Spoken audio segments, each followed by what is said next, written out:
Assalamualaikum warahmatullahi wabarakatuh. Alhamdulillahirabbil alamin.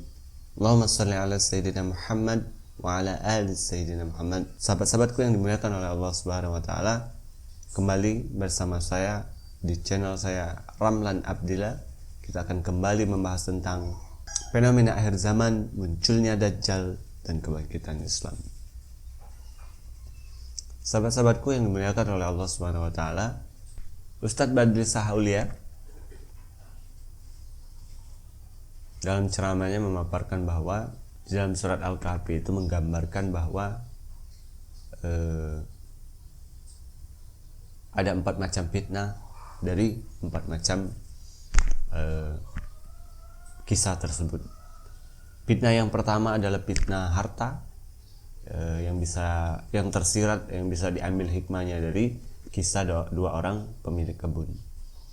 Kemudian fitnah tentang fitnah kekuasaan, yaitu pada kisah Raja Zulkarnain.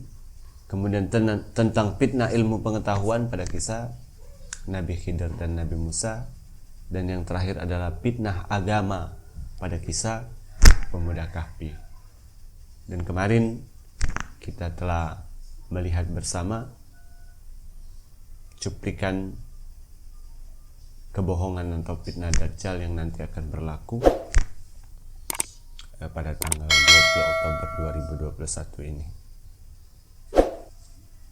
Dan sesungguhnya fitnah tersebut dilancarkan itu memerankan diri pada keempat macam fitnah yang tadi saya sebutkan, yaitu fitnah harta, fitnah kekuasaan, fitnah ilmu pengetahuan, dan fitnah agama. Indonesia bakal diserbu jutaan pengungsi dari Eropa, Amerika Utara, dan sebagian Afrika terkait ledakan asteroid. Para ahli ruang angkasa menemukan asteroid 2021 PDC yang diperkirakan menabrak bumi dan Indonesia merupakan wilayah paling aman. Para ahli ruang Sahabat-sahabatku yang dimuliakan oleh Allah Subhanahu wa taala, pada dasarnya Allah Subhanahu wa taala itu tidak pernah sekecil apapun menzolimi makhluknya, kecuali makhluknya itu sendiri yang menzalimi dirinya sendiri, sebagaimana termaktub dalam Quran. Salah satunya adalah Quran surat An-Nisa ayat 40. Sesungguhnya Allah tidak menganiaya seseorang walaupun sebesar zarah. Contohnya mungkin dalam kehidupan kita sehari-hari, terjadinya tanah longsor itu. Tanah longsor itu terjadi akibat terlalu masifnya manusia menebangi pohon-pohon di hutan, di perbukitan, sehingga gundulnya hutan di perbukitan tersebut mengakibatkan turunnya daya ikat tanah yang akhirnya menyebabkan tanah longsor. Kemudian banjir itu sesungguhnya salah satunya diakibatkan oleh semrawutnya tata kota, ditambah dengan daerah-daerah resapan air yang digunakan untuk hal yang tidak sesuai dengan peruntukannya, ditambah lagi sampah-sampah yang dibuang tidak pada tempat, yang akhirnya menyebabkan saluran drainase pembuangan air menuju ke hulu, menuju ke hilir menjadi tersendat, dan itu menyebabkan banjir. Artinya apa? Artinya musibah bencana yang menimpa manusia itu tidak sedikit pun itu akibat dari kezaliman yang dilakukan oleh Allah Subhanahu wa taala. Akan tetapi musibah bencana dan kesedihan yang melanda manusia itu akibat dari perbuatan tangan manusia itu sendiri.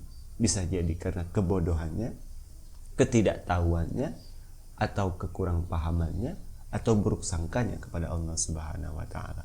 Akan tetapi mengapa Allah biarkan itu terjadi? Mengapa Allah izinkan musibah atau kesedihan terjadi? Karena sesungguhnya Allah memiliki kehendak dan tujuan di balik semua itu. Salah satunya adalah agar kita manusia bisa belajar dari musibah itu dan menghilangkan kelemahan kita menjadi sebuah kekuatan yang lahir dari kesadaran diri. Sebelumnya kita tidak memahami bahwa apa yang menjadi penyebab banjir, maka setelahnya kita akan bisa memahami dan mencoba mencari solusi agar tidak lagi terjadi banjir, tanah longsor, dan lain-lain sebagainya. Jadi sebelumnya kita adalah orang yang lemah, sebelumnya kita adalah orang yang tidak tahu, sebelumnya kita adalah orang yang berburuk sangka terhadap Allah Subhanahu wa taala, maka Allah izinkan musibah dan bencana itu terjadi karena Allah menginginkan kita menjadi lebih baik dari sebelumnya. Atau bisa jadi juga Allah ada kehendak lain yang ingin Allah tetapkan kepada makhluk-makhluknya, sehingga makhluk-makhluknya itu memiliki peran dan fungsi tertentu yang Allah inginkan di balik musibah yang terjadi tersebut. Salah satu contohnya adalah peristiwa keluarnya Nabi Adam alaihissalam dari surga. Itu akibat beliau lemah dan buruk sangka terhadap Allah sehingga terpedaya. Akan tetapi semua itu Allah izinkan berlaku dan Allah biarkan itu terjadi karena sesungguhnya Allah memiliki kehendak di belakangnya. Karena Allah ingin menjadikan Nabi Adam untuk menjadi khalifah di muka bumi. Maka berdasarkan hal tersebut yang saya sampaikan tadi, sebagai insan beriman, tentulah kita dituntut untuk tetap optimis dalam menghadapi semua yang berlaku terhadap diri kita. Fokus pada peluang dan kekuatan, bukan meratapi kelemahan dan tantangan.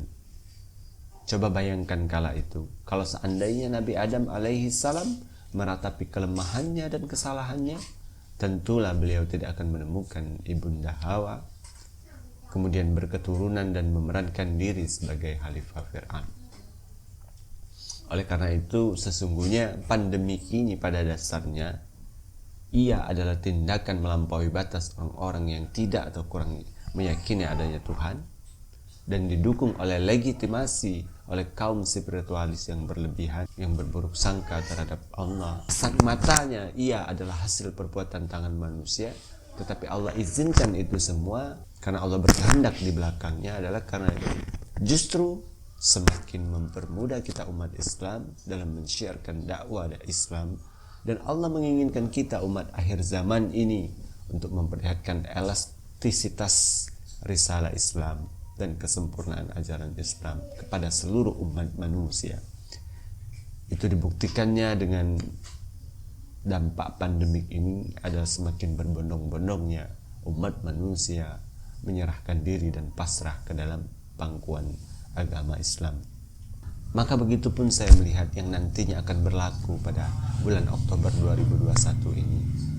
Seandainya kejadian itu benar Allah izinkan, di mana begitu banyak pengungsi dari Eropa, Amerika Utara dan Afrika yang mengungsi ke Asia, khususnya Indonesia, karena Indonesia dianggap negara yang paling aman. Kala itu nanti, maka sesungguhnya itu menjadi peluang bagi umat Islam untuk mendakwakan dan memperlihatkan keindahan Islam di hadapan mereka semua. Teringat oleh saya isi perjanjian dari Hudaybiyah pada masa Rasulullah SAW.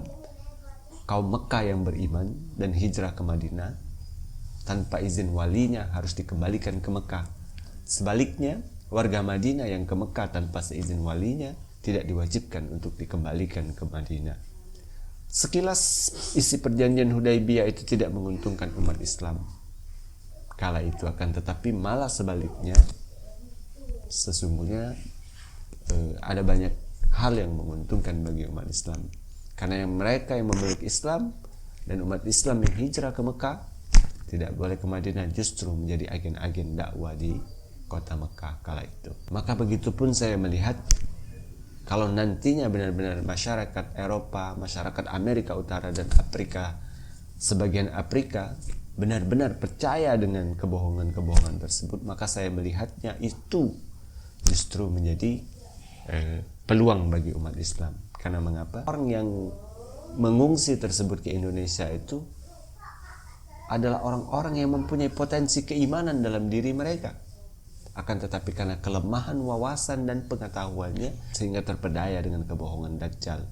Artinya dengan kita memperlihatkan Islam yang rahmatan lil alamin di hadapan mereka, justru menjadikan mereka berpotensi untuk menerima dakwah Islam ini, yang nantinya akan semakin memperbesar kekuatan umat Islam itu sendiri. Akan tetapi mereka yang memiliki pemahaman Islam yang baik, yang benar, keimanan yang kuat, tentulah mereka akan tetap bertahan di negara mereka masing-masing, karena menurut mereka kematian akan tetap menghampiri sekalipun mereka bersembunyi di dalam bunker yang tertutup rapat. Justru momentum itu akan menjadi kesempatan bagi mereka untuk memaksimalkan amal dan dakwah mereka di negara mereka masing-masing di hari-hari terakhir hidup mereka. Sekali lagi, itu justru memperbesar kekuatan umat Islam itu sendiri. Oleh karena itu, sebagai manusia akhir zaman, kita harus selalu fokus pada potensi dan peluang, bukan meratapi kelemahan dan tantangan. Segala sesuatu yang berlaku terhadap diri kita, kita harus ambil sebagai sebuah potensi dan peluang. Jangan kita anggap sebagai sumber kelemahan. Wallahu a'lam. Wassalamualaikum warahmatullahi wabarakatuh.